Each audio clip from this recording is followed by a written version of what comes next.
Әйел махаббаты. Иә, шын сүйе алатын тек әйел ғана. Құдай-ау, біз көріспегелі 10 шақты жылдан асып кетіпті ғой. Иә Бәтимаш, ол кезде біз қыз едік. Бес биенің сабасындай толық, ет жеңді келген қара торы әйел Бәтима өзінің бір кезде қыз болғанына шынымен таңырқай, сәл аңырып қалды да, диванда шалқайып жатқан күйінде сағынып көріскен досы Зияны құшағына қыса түсті. Қыз күнінде бәрі жақсы, жаман қатын қайдан шығады деген осы екен-ау. Қазіргі түріміз мынау деп қойды. Сен айтпаймын деді аздан соң Зияға күле қарап. Бойың өсіп бет бейнең ашаңданып, денең толыңсырағаны болмаса сол уылжыған қалпың әлі қыздан арықсың. Мектепте жоғары класста оқып жүргенде өзімізді бой жеткен санаушы едік. Бала екенбіз онда. Студенттік жылдар ғой. Шын дәурен сүрген кезіміз. Бір қалада оқығанымызды айтсаңшы, сенімен бірге осы Алматыға келгеніме әлі өкінем. Онда бәкеңе кездеспейтін едің ғой, деді Зия ойнақлана. Солай екен-ау, бірақ бәкең болмаса сәкең кездеспеп еді. Кім дейсің? Сәкең. Әйтеуір біреу дегенім ғой. Аз үнсіздіктен соң, қалжың ғой бәрі деп қосып қойды да, Бәтима ақталған түрімен. Мектепте 10 жыл бойы бірге оқып, құлынтайдай бірге ойнап, бірге өскен құрбылар енді 12 жыл өткен соң бірақ кездесіп, осы аз ғана уақыт ішінде соншама өзгергендеріне іштей таң қалысып, бірінен бірі көз айыра алмай ұзақ отырды. Кеше ғана тұлымдары желбіреген қыз еді-ау екеуі де. Енді міне құшақтасып күлісіп біраз мауқын басқан соң екі әйел үй тұрмыс тіршілік жайын сөз етіп кетті. Екеуден екеу отырып қою шайды тартып алған соң әңгіме тіпті қыза түсті. Таусылар емес. Зия, деді бір кезде. Бәтима кенеттен көптен көкейінде жүрген сұрағы есіне жаңа түсіп. Осы сен күйеуіңнен неге айырылыстың? Қанша сұрасам да хаттарынан ештеңе біле алмадым. Анығын айтшы. Зияның жүзіндегі күлкі лезде тарады да, бет пішіні ойлы, қамырқы қалыпқа ауысты. Мінезіміз үйлеспеді, деді. Көзім бір нүктеден алмаған күйі. Келісе алмадық. Тағы соныңды айттың. Түсінбедім сені. Естуімше ол соншама атақты адам болса да, жібектей есілген биязы, үлкенді аға, кішіні іні деп тұратын мейірбан жан көрінеді. Білетіндердің бәрі солай дейді. Ал сен тіпті бала кезіңнің өзінде аса ұстам дедің. Тұрмыстарың да жаман болған жоқ. Сонда неменеге келісе алмадыңдар? Келіспедік, деді Зия, Бәтима айтқан сөздері естімегендей қимылсыз күйінде. Той қарсаңындағы хаттарың менде әлі сақтаулы. Не деп жазып едің сонда? Өмірлік серігім болатын адамға кездестім. Бақытымды таптым деп. Бәтима, деді Зия, жалынғандай дауыспен. Мені тағы азаптағың келіп отырма. Сенен неше рет сұрадым, осыны сөз қылмай-ақ қояйық деп. Сағынып кездескен құрбысынан мұндай ренішті сөз күтпеген Бәтима тосылып қалды. Өзгергеніміз ғой, деді аздан соң жәбірленген кейіппен.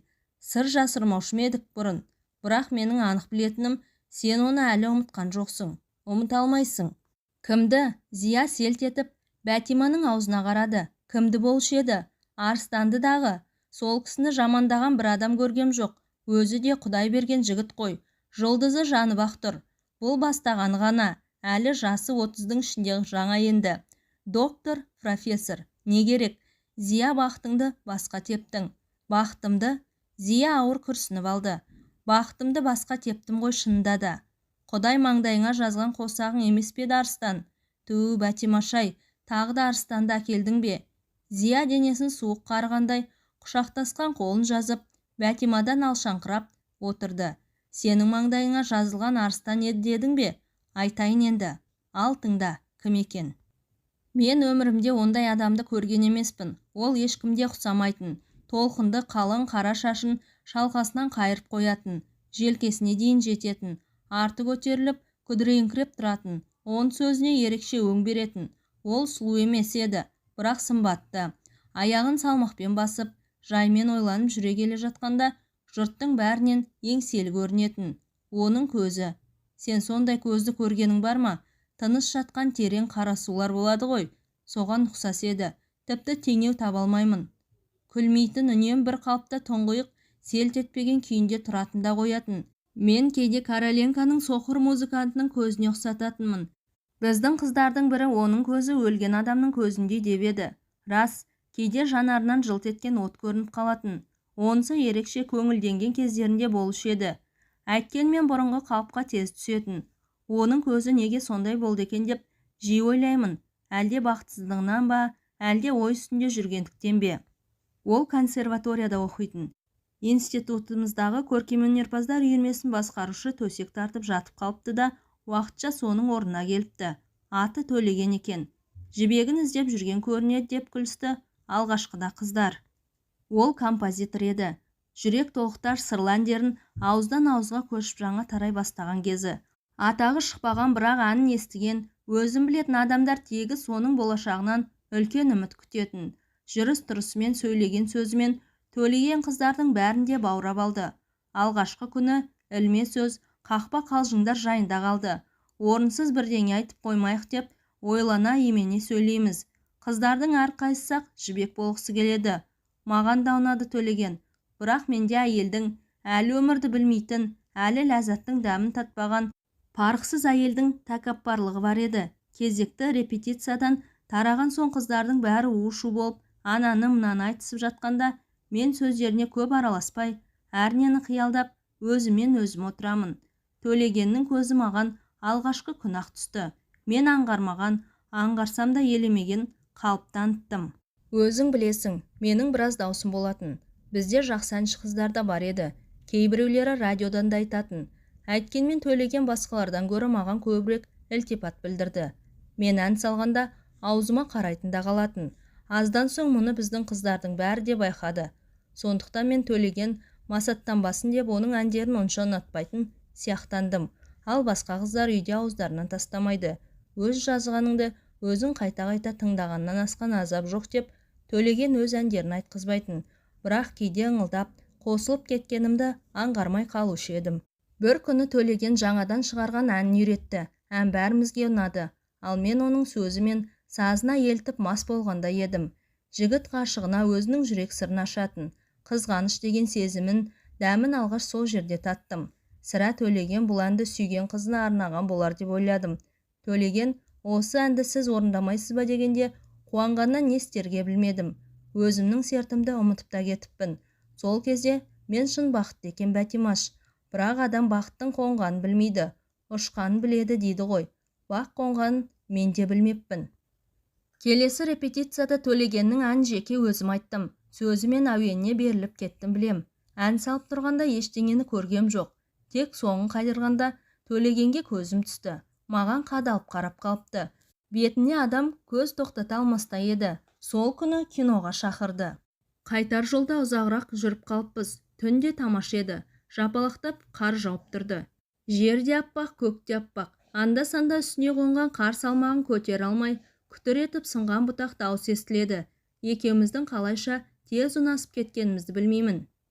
Қол ұстасқан қалпымыз ақша қарды жалдап, мүлгіп жатқан көшелерді бойлай көп жүрдік. Сөйлескеніміз жоқ, құр жүрдік те қойдық.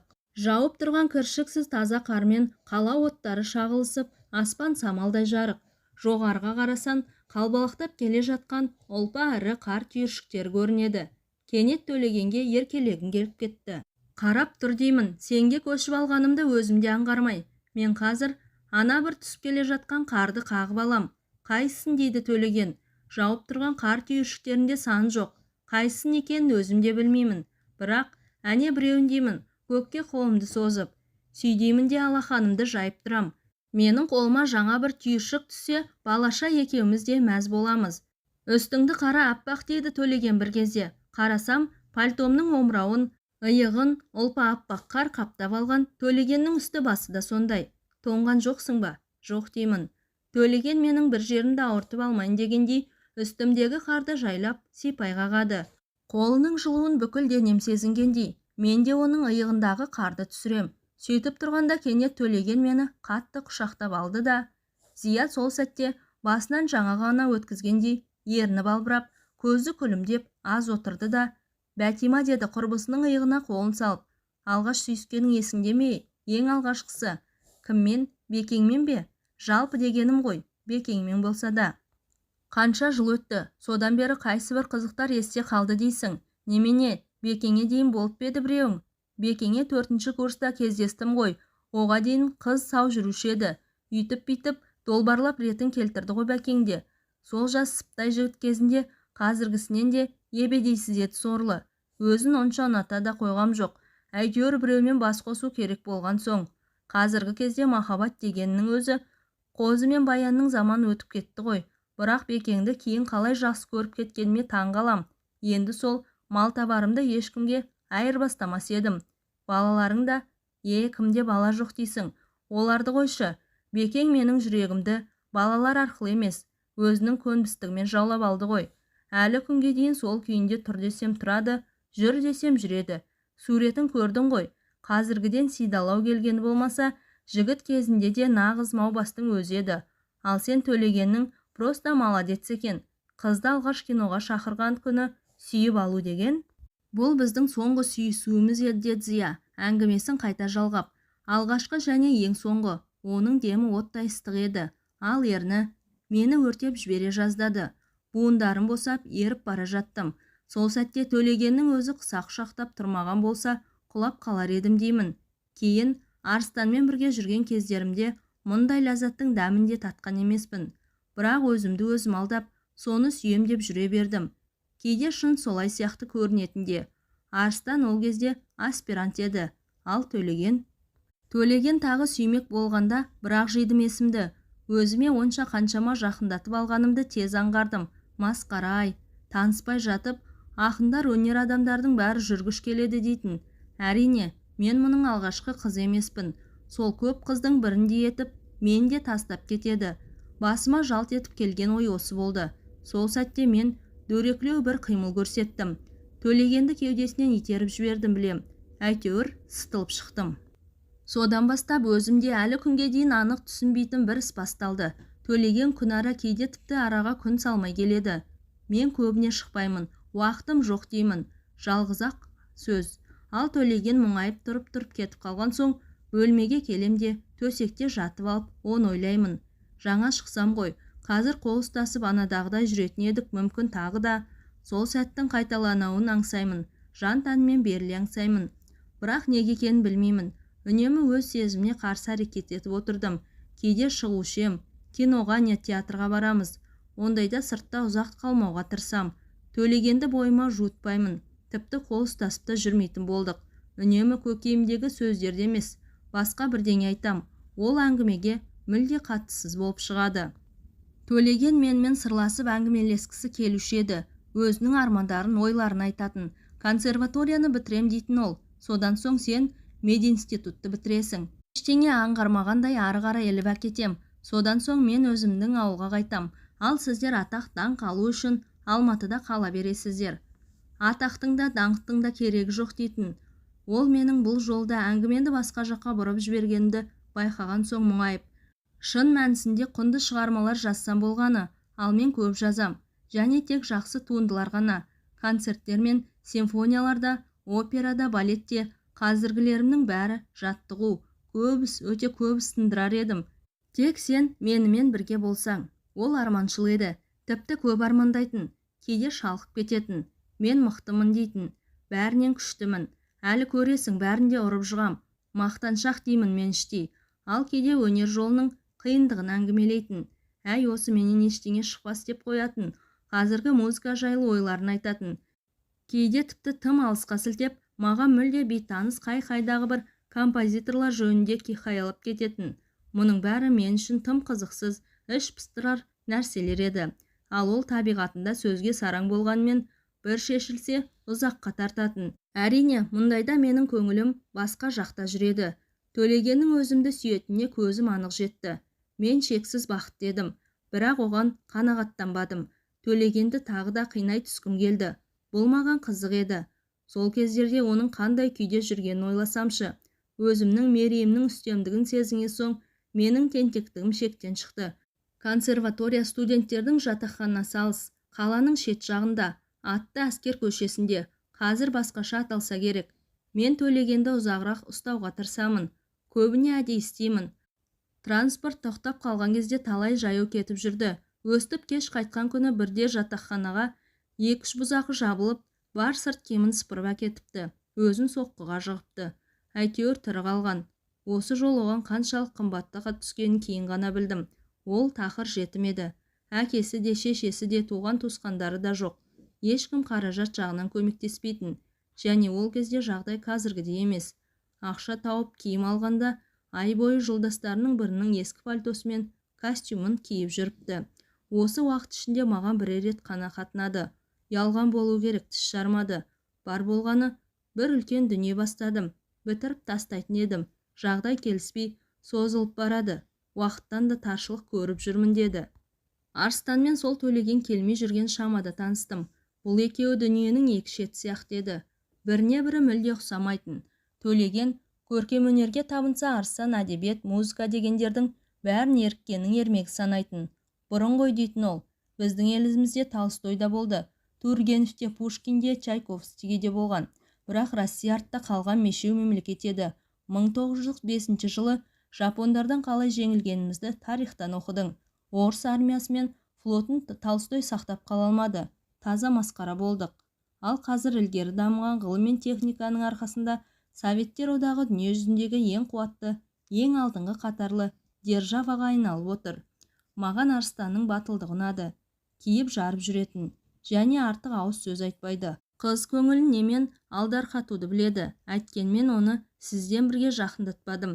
Мен Төлегенге қызғаныш сезімін тудырғым келді. Білсін дедім, онсыз да өмір сүре алатынды. Бір жексенбіде екеуін қатар шақырдым.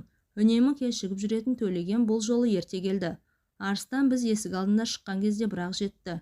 Мен тіпті екеуін таныстырсам ба деген ойға кетіп тұр едім. Арыстан бөгет жасады. Кешіріңіз деді ол Төлегенге қарап гүр етіп. Бұл кісі бізбен бармақ еді. Сөйтті де мені қолтықтап алып жүре берді. Төлегенге ызам келді. Неге ол да өстіп алып кетпейді? Бұл ойымның үсті насырға шапқанын қайдан білдім? Бір ай бойы Төлеген көрінбей кетті. Үлкен дүниесін аяқтай алмай жатқан болар деген кекесімен өзім іздеп бармадым.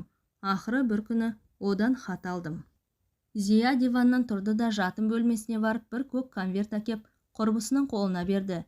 Бәтима аузы ашық конверттің ішінен ескіріп сарғайған 4 бүктеулі қағазды алып жазды. Арасында бірнеше жерден сынған фото бар екен. Сол ма? Бұл Зияның өз суреті болып шықты. Сол жылдардағысы қалың қызғалдақ ортасында тұр. Шашына да омырауына да гүл қыстырған, қолында да гүл. Сәл еңкейген, езуінде күлкі ойнайды. Өзі де гүл рәуішті. Бәтима суретке қарап қалған еді. Бұл өмір жолы қызыл гүлге толы сияқты көрінетін кездегі суретім ғой деді Зия. Естілер естілмес. Қойсаңшы, қайғы түбіне бата бермей. Бетіңе әжім түсіп отырған жоқ. Жассың, сұлусың, тек ден сау болсын. Әлі қасқа мен жайсаңның талайына кездесетін. Білмеймін деді. Қабақтарының арасы қосылыңқырап, ойланып қалған Зия. Осы күйімде кетем демеймін, бірақ ол күндер оралу қайда.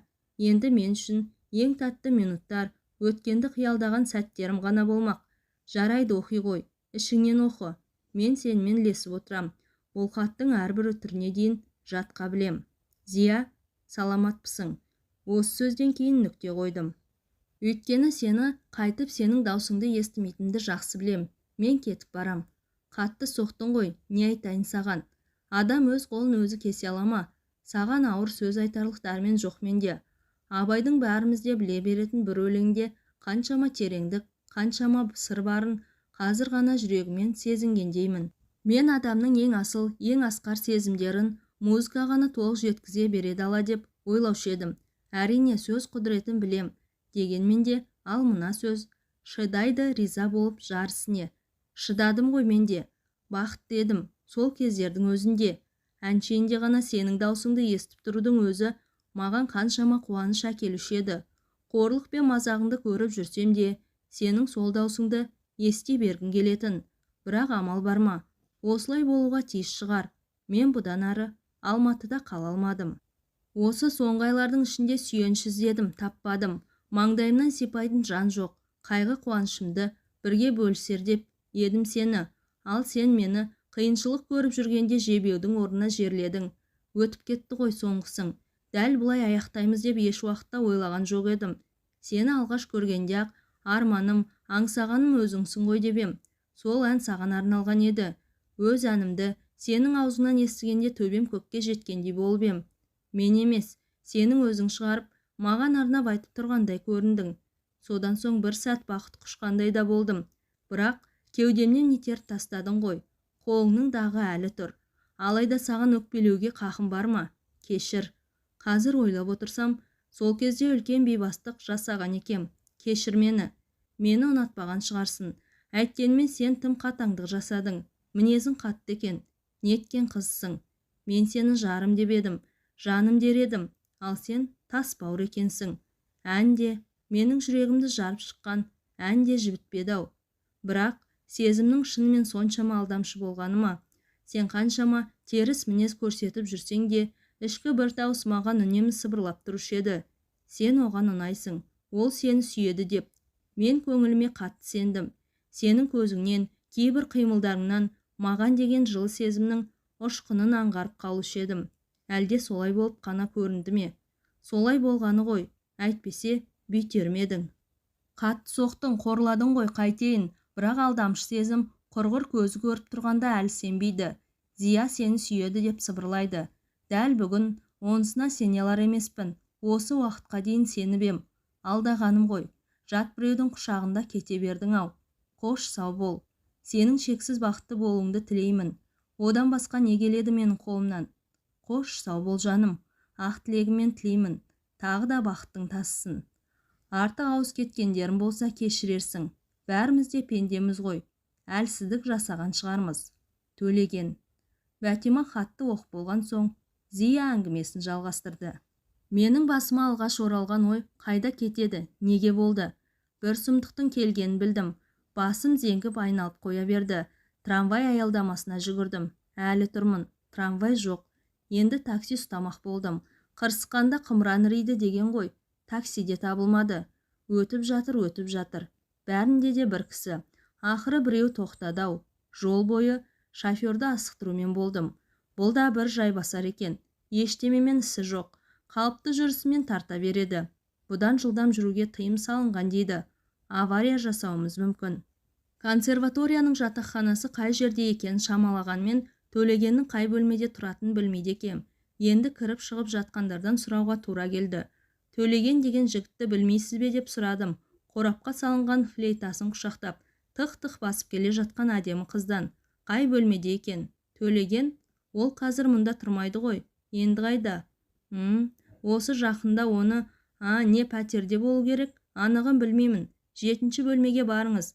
Бірге оқитын балалары сонда жатады. Бір қоңқақ мұрын қара жігіт шықты. Төлеген кіміңіз еді дейді ол менің сұрағыма жауап берудің орнына. Жай танысым еді. Өте өкінішті дейді ол. Қолының сыртымен аузын көлегейлеп есінеп. Кешіктіңіз. Төлеген кеше кетіп қалды. Төбемнен жай түскендей болды. Қоңқақ мұрын жігіттің бұдан соңғы айтқан сөздерін естігем жоқ. Үйге қалай келгенімді білмеймін. Ертеңіне қайта бардым. Қайда кеткен екен адресін біліп жазбақпын. Жеткенше не айтатынымды да ойлап алдым. Төлеген дермін деймін. Өзіңнен басқа ешкім де жоқ. Сенсің менің қалғаным. Еркелей наздана жазғым келеді. Төлеш неткен төзімсіз жігітсің. Менің шалдуар қалжыңымда көтере алмағаның ба? Қызғаншақ екенсің ғой. Кім ол сенің қасыңда? Дүниедегі барлық жігітке сені айырбастармын ба? Қайғыны ұмытып, бір сәт бақытқа қайта кенелдім. Есік қаққанда кешегі қоңқақ мұрын қара жігіт тағы шықты. Дейді ол. Алды-артыңызға қарамай тұра жөнеліп едіңіз, қайтып келдіңіз бе? Төлеген қашан кетті деп сұраймын. Алдыңғы күні дейді ол жаймен. Осы кезде менде күмән туа қалды. Әрине Төлеген кеткен жоқ. Оқуын тастап қайда барушы еді? Арман емес пе еді композитор болу? Әзілдеп жазғаны ғой. Қазір осы бөлмеде отыруы да мүмкін. Мені сынайын деген шығар. Кеше кетті деп едіңіз ғой. Қоңқақ мұрын жігіт сәл аңырап қалды да, деді тағы, кеңішсігінен мырс етіп. Мен ол сөзді айтқаннан бері бір күн өтті емес пе? Арқамда ызғар қарып бара жатты. Есімнен адасатын шығармын деп ойладым. Кетті деп тұр емес пе? Демек кеткен. Әйткенмен әлде үміт бар еді. Кетсе қайда кетті деп сұраймын. Бейхабармын дейді. Қоңқақ мұрын жігіт міз бақпаған күйінде. Өзі де білмеді-ау деймін. Қайда бет алғанын. Новосибирск жақтағы бір қазақ ауылында ағайындарын тұрады дегенін естігенім бар. Жалпы тұйық жігіт еді. Ешкіммен сырласпайтын. Өте жақсы жігіт еді деді. Менің бас аяғымды көзімен шолып өтіп. Бірақ қиқарлау болатын. Өз айтқанынан басқаға көнбейтін. Соңғы кездерде шырп етпей ашуланғыш болып кетті. Дегенмен сөзге келісіп, стипендиядан да алынып қалды. қыс бойы қалай күн көргенін білмеймін. Сірә жексенбі күндері әр жерге барып қол жұмыс істеп ақша тауып жүрсе керек. Қабілетсіз жігіт емес еді дейді. Сәлден соң маған қадала қарап қалпы. Тек жазғандары былай нелеу келеді. Ақыл кеңес ретінде достық сынды айтып көрдік. Адам бір алжасса қайырылу қиын ғой. Көкке шапшып жерге түсті. Тыңдамайды. Ақыры соның түбіне жетті. Сонша сұрайтындай кіміңіз еді дейді. Жерлесіңіз бе? Жоқ деймін жігітім. Жігітіңіз бола тұра жайынан ештеңе білмегеніңіз қызық екен. Аздан соң бүгін кеш әдемі екен дейді. Кино көргіңіз келмей ме? Рахмет айтып кетіп отырудан басқа ештеңе қалған жоқ. Мен сөйтіп жоғалттым төлегенімді. Жоғалған нәрсе табылуы да ықтимал ғой. Табам деген үмітте болдым. Алматыға әйтеуір бір келер, сонда маған қалайша соқпай кетеді. Көшеде үнемі жан-жағыма қаранып жүремін.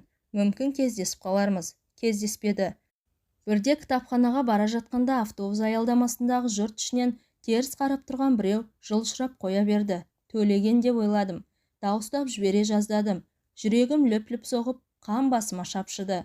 Жақындап келіп қарасам, баяғы қоңқақ мұрын жігіт екен. Өстіп 1 жыл өтті, 2 жыл өтті. Азаппен 3-ші жыл тағы өтті. Осы 3 жыл бойы арыстан менің соңымнан қалмады. Әйткенмен оған жылы шырай берген емеспін. Енді маған келмеңіз. Менің басқаныкімен де талай айттым. Біз бақпайды. Көбіне сөзді басқа жаққа аударып жібереді. Немесе бәрін қалжыңға айналдырады. Өзінің жолдастары лабораторияда бірге істейтін қыздар жайлы ананы мынаны айтып біраз тұрған соң киноға сүйрейді. Қанша дегенмен мен де пендемін ғой. Бірте-бірте жеби бастадым. Төлеген саған жоқ. Оны ұмыт деп өзімді өзім азғыратын шығардым. Бірақ мұным үшін Төлеген мені қатты жазалады. Өзі жоқ болса да әндері соңымнан қалмады. Ара-тұра радиодан айтылатын, ал жастар жағы аузынан тастамайды. Кештерде, жиын тойларда Төлегеннің өзіме арнаған әнін естігенде не болып кеткенімді білмеуші едім. Өткен күндер көз алдыма келе қалатын. Қар жауса үйде отырмаймын. Жылы киініп алып сыртқа шығамда, баяғы Төлеген екеуміз қыдырған жерлерге барып, жалғыз өзім жүрем. Сол арман болған түнге ұқсас талай кешті өткіздім. Бірақ қасымда Төлеген болған жоқ. Талай рет сол кезде Төлегенге еркелегенім есіме түсіп, аспаннан жауған қар түйіршіктеріне алақанымды тосып тұрдым. Бірақ мені ешкімде құшақтап сүймеді. Ақыры мен мединститутты бітіріп, іргедегі Жамбыл ауданында қызметке келдім. Уақыт озған сайын Төлегенді кездестірем деген үмітім жіңішкере берген еді. Енді үзілді. Бақытымды шынымен жоғалтқаныма көзім жетті. Адам неге болсын? Көндігеді екен, көндіктім. Көндікпегенде не істейсің? Арыстан маған жексенбі сайын автобуспен келіп қайтатын. Ақыры мен Төлегенді ұмыттым деп өзімді өзім сендірдім. Аз уақытқа ұмытқандай болдым. Арыстанның құшағына құладым. Той аяғы тарқар-тарқамастан Арыстан кандидаттық диссертациясын қорғады да Новосибирскке ауыстық. Арада 4-5 жыл өтті. Күйеуге шыққаннан соң алғашқы айларда Төлегенді қайта ойлап жүрдім де бірте-бірте ұмыттым. Шындап ұмыттым. Арыстан жаста болсақ, атақ абыройы зор, мәртебесі биік. Басына бақ мансап үйірілген ғұлама шалдардың өзі оны жоғары бағалайтын. Жас деп әлпештейді, болашағы зор деп сыйлайды. Мұны мен де мақтан етемін. Тек араласып жүрген дос-жаран саналатын адамдардың бәрінің де Арыстанға ұқсастығы мезі қылған. Бұлардың көпшілігі дүние қызығынан бейхабар. Есеп машиналарынан басқа ештеңеде шаруасы жоқ. Өзіне берілген фанатик жандартын. Арыстан екеуміз бақытты сияқты едік. Жұрт қалай тұрса да біз де солай тұрып жаттық. Адал жар болдым. Бір арманым сәби көру еді. Тағдыр жазбаған екен. Әйткенмен бұл Арыстанның ойына кіріп шықпайтын. Төлеген сияқты оның да мен түсінбейтін мінезі көп еді. Бірақ бір ғажабы нешеме жыл отассақ та шүйіркелесіп, сырласып, сөйлесе алмаймын. Бойында әлденедей дүлей күш бар сияқты. Адамды езіп, жаншытап тұрады. Шынымды айтайын, мен одан қорқатын едім. Обал нешік, екеуміз өте тату тұрдық. Шынаяқ шылдырлап көрген емес. Сөйтіп жүргенде бір күні: сен жындыхананы көргенің бар ма? Қаланың шет жағында тұратын клиенттеріме бара жатып қасынан өтіппін. Дүниеде мұндай сұмдық болады деп ойлаған жоқ едім. Сыртқа ағаш дуалын жинап тастап, кірпіш қабырға қалағалы жатыр екен. Аула биік, шойын шарбақпен қоршалған. Ар жағында адамнан гөрі тағанға көбірек ұқсас үсті бастары алба-жұба кісілер жүр. Біреулер отыр, біреулері киімдерін сыпырып тастап, тақыр жерде күнге қыздырынып жатыр. Көбі бет алды ыржалақтап өздерімен өздері болып жүр. Екі-үшеуі мен көріп, атам заманғы частушкаларын айта бастады. Менің зәрем ұшып кетті. Осы араға жақындама айналып жүретін болғам. Бірақ көп ұзамай аңдаусызда тағы да үстінен шығып қалыппын. Тезірек жанынан өтіп кетуге тырыстым. Кенет өзіме бүйірден біреудің қадала қарағанын сездім. Жалт бұрылып едім, үсті басында сау тамтық жоқ, шашы ұйпа-тұйпа, сабалақ біреу шарбаққа жабысып, қимылсыз сілейіп тұр екен, көзі өңменінен өтеді. Мен жалт қарағанда ол баж етіп қолымнан бетін басты да теріс айналып кетті. Ес түсімді білмей үйге келдім де диванға құлай кеттім. Бұл Төлеген еді. Дегенмен көзіме сенбедім. Анығын білейін деп 3-4 күннен кейін қайта бардым. Бас дәрігері қартаң адам. Менің Төлегенге келгенімді естіген соң үндемей аз тұрды да, ол кіміңіз болады деп сұрады. Кіммін деймін, жай танысымын деп едім. Онда жөн деді. Өзінің туған туысқаны жоқ жігіт еді. Осыдан 6-7 жыл бұрын деймін, бір жамағайындар әкеп тапсырды. Шөп шауып жүргенде далада ұйықтап қалған екен дейді. Содан айтуғанда бірақ ояныпты. Алғашқыда айқайлап өлең айтып тыныштық таппаған екен. Кейінірек мүлде тіл қатпайтын болыпты. Осында өткізген жылдардың ішінде бірде рет тентектік көрсеткен емес, үндемейтін де, тек кейде-кейде қолын ербеңдетіп, сірә батыс классиктерінің шығармалары болу керек. Әлденені бейтаныс әуендерді ысқырып кететін және бір бастаса, Құдай сақтасын, жуық арада қоймайтын. Біздің жұмыстың жайын білесіз, бірақ оған көп күш қолдана бермейтінбіз. Сау кезінде өте ақылды жігіт болған сияқты. Дегенмен сіз кешіктіңіз. Ол бүгін таңға жақын дүние салды. Мен теңселіп кеттім білем. Дәрігер қолымнан ұстай алды. Бүйтіп жүргенше өлген жақсы болды деді ол. Сондықтан қуануыңыз керек. Қапа болмаңыз деді тағы да дәрігер. Мені бекіте түскісі келіп. Бұл фәниге кімдер келіп, кімдер кетпеген. Бәріміз де өлеміз. Бірақ байқұс соңғы 3 күн ішінде қатты азаптанды. Әлде кімдерді атап шақырып, әлде біреулермен көбіреп сөйлесумен болды. Көптен бері қойып кеткен ескі әдетіне басып, ыңылдап, әлденеде бір мелодияларға салды. Дегенмен деді дәрігер аздан соң, таныстыңызда ақырғы рет көріп қалғыңыз келсе, асығыңыз, әлі жерлей қоймаған шығар. Мен не өлі емес, не тірі емес. Дәрігердің соңынан ердім. Ол созылып тыныш қана жатыр екен. Сол баяғы күйі, сол баяғы менің Төлегенім. Бірақ түсі суық, жағы сорайып, танауы қуысырылған сұп-сұр. Мен жақындап кеудесіне айқастырылған қолын ұстауға да қорықтым. Шап беріп, сенсің мен өлтірген еттің сияқты көрінді. Әйткенмен Төлегеннің сүйегін алып, қолдан қоюымыз деуге батылым жетті. Үйге келген соң Арыстан екеуміздің арамызда үлкен жанжал шықты. Мен өз айтқандарымды істедім. Төлегенді жер қойнына тапсырған күннің ертеңіне өзіме осыншама бақытсыздық әкелген қаланы да, Арыстанды да тастап, Алматыға тартып отырдым. Қара көлеңке бөлмені меңіреу тыныштық кернеді. Екі әйел бір-біріне тығылысып, қимылсыз үнсіз отыр. Тек қабырғадағы ағаш қорапты үлкен сағаттың бір қалыпты самарқау соққан тықылы ғана естіледі. Сүйегіне барғанда алдым жаңағы суретті деді аздан соң Зия, тыныштықты бұзғысы келгендей сабырға жақын үнмен. Тек төс қалтасынан шығыпты. Сірә кезінде біздің қыздардың бірінен алып кетсе керек. Өзім жат біреудің құшағында жатқан кездерінің бәрінде де суретім Төлегеннің төсінде тыныстапты. Мен арам денені сатып, алдамшы сезімге елтіп жүргенде, оның осы жансыз суреттен басқа сүйеніш ештеңесі болмаған. Ал менде қазір көңіл жұбатуда оның суреті жоқ. Тек бір жапырақ қағазға жазған хаты мен әні. Әні, деді Бәтима сұрауға да қорыққандай тұтыңқырап. Ол қандай ән? Зия сағат тықылына құлағын тігіп сәл отырды да, Бәтимаға студент кезінен бері жақсы таныс бір әнді нәзік дауыспен жайлап бастап, қайырмасына келгенде ары қарай соза алмай өксіп жылап жіберді. Әңгіменің соңы. Әңгіме авторы Мұхтар Мағауин.